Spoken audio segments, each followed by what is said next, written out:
13টি কথা শুনে যান, আপনার জীবনে অনেক কাজে দিবে। 1. অন্ধভাবে কাউকে বিশ্বাস করবেন না। আবেগে ভেঙে গিয়ে কারো কান্না কিংবা মিষ্টি কথাই বিশ্বাস করা বিপজ্জনক হতে পারে। বিশ্বাস তৈরি হয় সময় এবং প্রমাণের ভিত্তিতে। 2. টাকা লেনদেন থেকে সাবধান থাকুন। টাকা দেওয়া কিংবা নেওয়া সহজ, কিন্তু পরবর্তীতে সম্পর্ক নষ্ট হওয়ার ঝুঁকি থাকে। বন্ধুত্ব কিংবা আত্মীয় স্বজনের সম্পর্ক টিকিয়ে রাখার জন্য আর্থিক লেনদেন থেকে বিরত থাকুন। 3. জীবনসঙ্গী বাছাইয়ে সতর্ক থাকুন। শুধু ভালোবাসা নয়, মানসিক মিল, ভবিষ্যতের লক্ষ্য ও পারিবারিক মূল্যবোধ যাচাই করে সিদ্ধান্ত নিন। 4. সম্পর্ক নিশ্চিত না হলে পরিবারের সঙ্গে পরিচিতি নয়।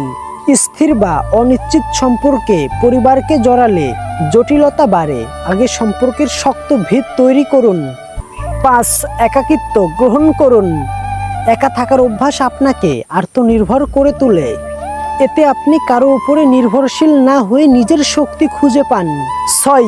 সময় ব্যয় করুন নিজের জন্য। সময় সবচেয়ে মূল্যবান জিনিস। যেমন মানুষ আপনাকে অবহেলা করে, তাদের কথাই কান না দেওয়াই শ্রেষ্ঠ। 7. বিশ্বাসঘাতককে দ্বিতীয়বার সুযোগ নয়। যারা একবার প্রতারণা করে তারা স্বাভাবিকভাবে আবারও করবে। অতএব নিজেকে এই যন্ত্রণা থেকে রক্ষা করুন। 8. গোপনতা বজায় রাখুন। আপনার ব্যক্তিগত জীবনে পরিকল্পনা এবং আর্থিক অবস্থা গোপন রাখলে আপনি নিরাপদ থাকবেন। অপব্যবহারের শিকার হবেন না। 9. অবিশ্বস্তদের হাতে ক্ষমতা দিবেন না। যাদের নীতিগত সমস্যা আছে তারা বিশ্বাস ভঙ্গ করবে।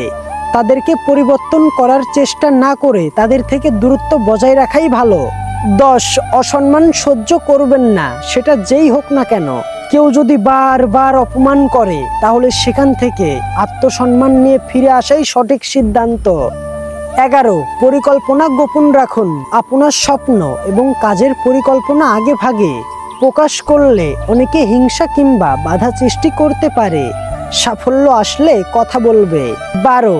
না বলতে শিখুন। সবকিছুতে হ্যাঁ বললে আপনি নিজের ক্ষতি করবেন। নিজের সীমা নির্ধারণ করা এবং দরকারে না বলা একান্তই প্রয়োজন। 13. অর্থ উপার্জনে মনোযোগ দিন। টাকা আত্মবিশ্বাস বাড়ায়, সম্মান রক্ষা করে এবং স্বাধীনভাবে সিদ্ধান্ত নিতে সাহায্য করে। স্বাবলম্বিতা জীবনের অন্যতম লক্ষ্য হওয়া উচিত। এই প্রতিটি শিক্ষা বাস্তব জীবনের কঠিন পরিস্থিতি থেকে পাওয়া। এগুলো মেনে চললে আপনি হবেন আরও দৃঢ়, সজাগ ও আত্মবিশ্বাসী একজন মানুষ।